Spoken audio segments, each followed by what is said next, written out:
नमस्कार दोस्तों, वैदिक मंथन चैनल में आपका स्वागत है। वैदिक युग के घायल पुस्तक से छोटी बात बड़ी जानकारी देने की कोशिश करते हैं। आइए उस मान्यता वाली लेप को देखें, आखिर लोगों में यह लेप लगता कैसे है। मान्यता का लेप। अभी तक भारत में जितने भी प्रकार के वैदिक काल या वैदिक संस्कृति से जुड़ी हुई मान्यताओं के श्रुत मतलब दर्शन या लिखित पुस्तकें हैं, उन सभी का दायरा अभी तक अपने अपने मानस पटल पर बैठी गहरी मान्यता की को ही पुष्टि करता हुआ एक कहानी मात्र साबित हो रहा। कारण यह है कि सभी मान्यताओं से जुड़ी हुई जितनी भी लिखित पुस्तकें हैं, वे सभी पुस्तकें इस दर्शन व काल्पनिक मान्यता के अलावा अन्य किसी भी प्रकार के उत्खनन युक्त साक्ष्य से सिद्धि नहीं की जा सकती। पूर्व की सभ्यता संस्कृति से मिलते जुलते कुछ स्थानों के नाम समान होना या उनमें से कुछ घटनाओं का तारतम्य मिलता है, मात्र एक संयोग हो सकता है।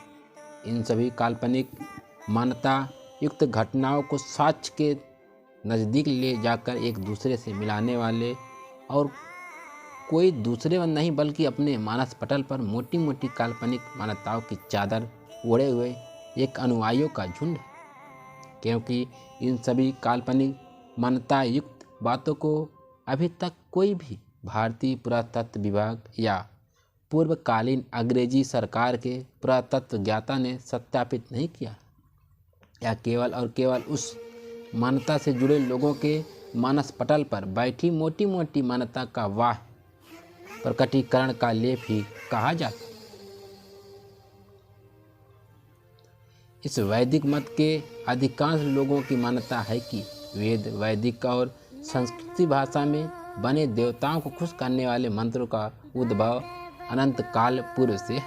परंतु अगर कोई इसे आज अनंत काल पूर्व का नहीं भी मानता है तो यह निश्चित ही मौर्य काल से पूर्व का जरूर है। वैदिक के सभी शिक्षित और अशिक्षित अनुयायी ऐसी मान्यता की गहरी लेप लगाकर बैठे, लेकिन इन दोनों प्रकार के अनुयायियों ने यह कभी नहीं सोचा कि किसी भी सभ्यता संस्कृति या यौवन जब अपनी चरम विकसित अवस्था में होता है तो वह उस विकसित अवस्था से आगे बढ़ते हुए अपनी अल्प विकसित जन्म वाली अवस्था में नहीं पहुंच पाता।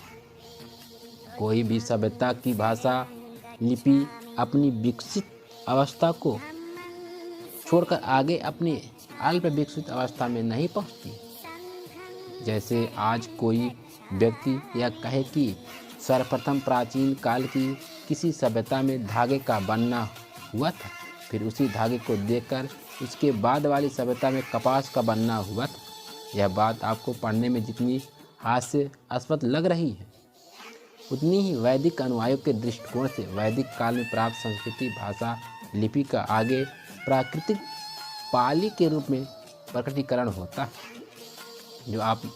जो अपनी प्रारंभिक विकसित अवस्था को खोते हुए मौर्य काल और गुप्त काल में अल्प विकसित अवस्था में आकर पाली प्राकृतिक के रूप में प्राप्त होती है। क्योंकि जिस प्रकार से धागे की प्रारंभिक अवस्था कपास के रूप में प्रमाणित है, उसी प्रकार संस्कृत जैसी भाषा के लिए प्राकृतिक पाली कपास के समान है। उसका मुख्य कारण है कि संस्कृत भाषा में उन्नत व्याकरण है, जबकि पाली भाषा में उतनी उन्नत व्याकरण नहीं। उसी प्रकार से नागरी लिपि को उन्नत बनाने हेतु प्राकृतिक वर्णमाला के स्वर और व्यंजन के अंदर संयुक्त स्वर और व्यंजन को जोड़कर उत्कृष्ट किया गया था। अब कोई यह बताए कि आज की बहुप्रचलित नागरी वर्णमाला के स्वर और व्यंजन के साथ साथ संस्कृति भाषा व्याकरण होने के बाद भी बीच के 2000 वर्षों तक यह सभी कुछ लुप्त कैसे हो गई थी, और पुनः ब्राह्मणी संस्कृति आने के बाद उस वर्णमाला और व्याकरण की आप रूपी उत्पत्ति कैसे हो जाती। मानवतावादी महोदय, ऐसा नहीं होता है। किसी भी वस्तु भाषा संस्कृति का सुधार जन्म के बाद से कदम दर कदम होना सुनिश्चित होता है। ध्यान दीजिएगा, ऐसा कभी नहीं होता है कि कोई वस्तु भाषा लिपि संस्कृति रचनात्मक रूप से विकसित या उम्र दराज स्थिति में जन्म ले और जैसे जैसे वह अपनी उम्र को आगे बढ़ाती जाए वैसे वैसे वह अपनी परिपक्वता खोती हुई सनहे सनहे बाल्यावस्था में पहुंचती हुई विकृत होती जाए।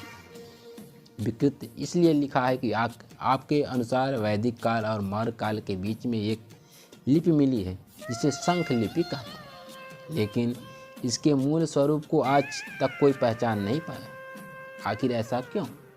यह चित्रण सिर्फ काल्पनिक कहानियों के पात्रों या सभ्यताओं में ही संभव है। किसी भी वास्तविक संस्कृति में किसी व्यक्ति समूह, लिपि, भाषा, ज्ञान, विज्ञान, सभ्यता, संस्कृति, जीव जंतु या पेड़ पौधों के साथ ऐसा नहीं हो सकता।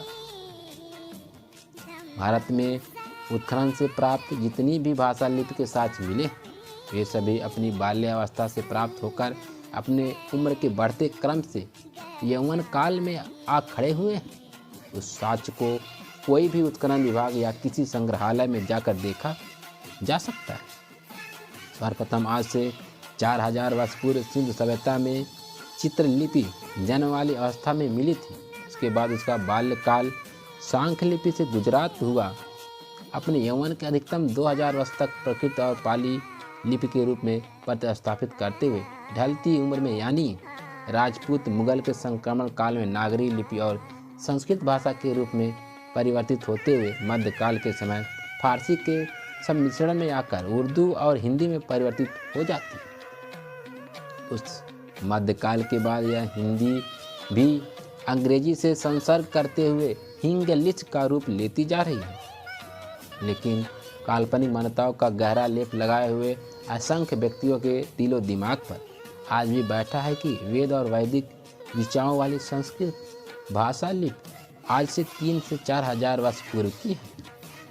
इस प्रकार की मान्यता और दर्शन का लेप लगाए हुए व्यक्ति और समूह पर आज बहुत दया आती है, क्योंकि अभी तक किसी भी प्रकार की कोई संस्कृति लिखित पांडुलिपि या आज के वैदिक अनुयायियों के घरों में होने वाले कर्मकांड का कोई साक्ष्य ईस्वी सन से पूर्व की सभ्यता संस्कृति में उत्खनन से प्राप्त नहीं हुआ।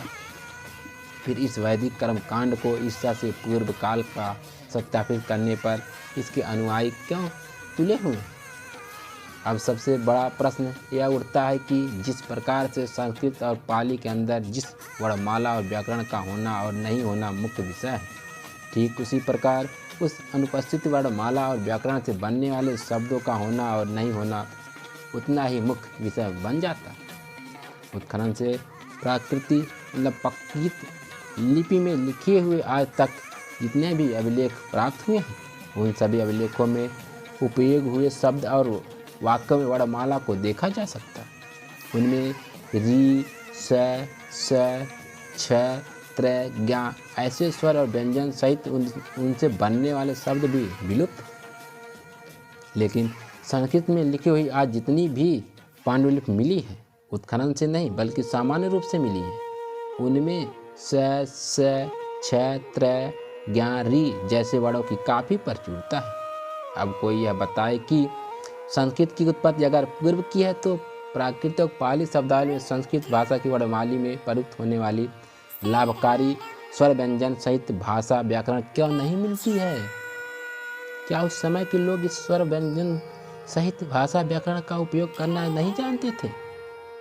कारण स्पष्ट है। जो भाषा लिपि सहित उसका स्वर और व्यंजन के साथ साथ व्याकरण ही बाद में बना है, भला वह सभी विषय पूर्ण काल में कैसे मिल सकते हैं?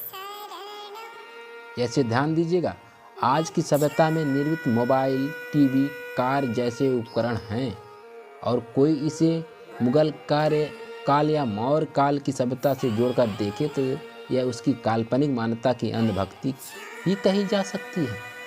उसी प्रकार ब्राह्मणी राजपूत काल में बनने वाली भाषा लिपि को कोई जितना भी पूर्व की सभ्यता संस्कृत से तारतम्य मिलाते हुए जुड़े, लेकिन उसका तकनीकी विषय के साथ साथ वास्तविक लिखित अभिलेखों का साक्ष्य भी उसे देखना चाहिए। उस भाषा लिपि से बनने वाले जितने पुस्तक हैं, ग्रंथ या मंत्रों वाले छंद हैं, वे राजपूत मुगल काल से मिलते आ रहे हैं। उसके जैसा लिखित शब्दों का साक्ष्य राजपूत ब्राह्मणी काल से पूर्व सभी भी नहीं मिलते हैं।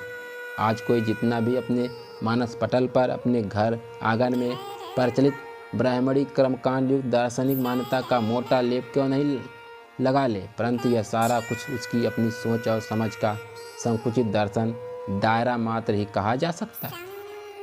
मान्यता के लेपधारियों में वैदिक काल की वेद के बारे में अभी तक मान्यता है कि पूर्व काल में विकसित वेद ज्ञान श्रुत पद्धति द्वारा एक पीढ़ी से दूसरी पीढ़ी होते हुए आगे बढ़ने वाली ज्ञानप्रद वैज्ञानिक जानकारी थी।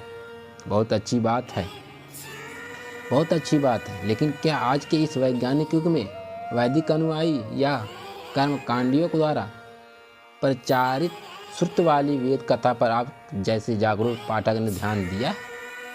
ध्यान का अर्थ है कि किसी ने इस पर अपने अंदर की प्रज्ञा वाली अनुभूति से जांचा परखा। आइए हम सभी लोग अपनी प्रज्ञा वाली अनुभूति से अपनी छठी इंद्री को खोलें। मान्यता अनुसार वेद श्रुत और ज्ञानवर्धक नागरी थी, तो फिर पूर्व के भारत में चलने वाले अनेक विश्वविद्यालय के आचार्य और विद्यार्थी इस ज्ञान से अछूते क्यों थे? ध्यान दीजिएगा, भारत में चलने वाले अनेक विश्वविद्यालय से आचार्य और विद्यार्थी इस ज्ञान से अछूत क्यों थे? वेद के अंदर भारत के ऋषियों मुनियों के अनमोल ज्ञान की खोज थी, तो पूर्वकालीन विश्वविद्यालय या अनेक विद्या अनुसंधान केंद्र होते हुए भी इस पर कोई भाष्य या इसको लिपिबद्ध करने का प्रयास क्यों नहीं किया गया? वे लोग भारत में प्राप्त ज्ञान ही नहीं बल्कि अन्य देशों के ज्ञान को भी अपने भविष्य से भाषित करते थे।